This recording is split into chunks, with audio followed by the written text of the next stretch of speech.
Hello বন্ধুরা, আজকে একটা নতুন টিপস নিয়ে এসেছি। একটা অনুষ্ঠান বাড়ি পড়ে গেছে, যেতে হবে অনুষ্ঠান বাড়িতে। তো সেখানে বুট না পরে গেলে ড্রেসের সাথে ভালো লাগবে না, এরকম একটা চিন্তাভাবনা এসছে মাথায় আমার। তা রেগুলার কিটো জুতো বা অন্যান্য জুতোগুলো পরি কাজের সূত্রে, বুট পরা হয় না বেসিক্যালি। তো বুটটা বার করলাম আজকে। যখন এই যে বুটটা দেখছি খুব ধুলোবালি পড়ে আছে, কি করব? কালি খুঁজলাম, ব্রাশ খুঁজলাম, কিছুই খুঁজে পেলাম না। এদিকে বাড়ির সবাই রেডি হচ্ছে যাবে বলে, তারাও কেউ হেল্প করলো না আমাকে কালি খুঁজে দেওয়ার জন্য, আমিও পেলাম না। তাই বুদ্ধি করলাম কি করে বুট জুতো গ্লেজ করা যায়, পরিষ্কার করা যায়।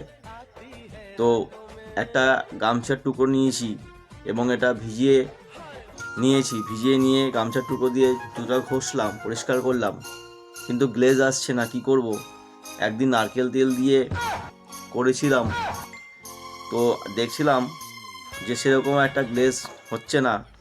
তাই আজকের এই ভিজে গামছায় একটু হাফ চা চামচ রিফাইন তেল দিয়ে দুটো জুতোই, দু পায়ে দুটো জুতোই, বুট জুতো ভালো করে একটু মুছে নিয়েছি এবং দেখলাম ভালোই গ্লেজ হয়েছে।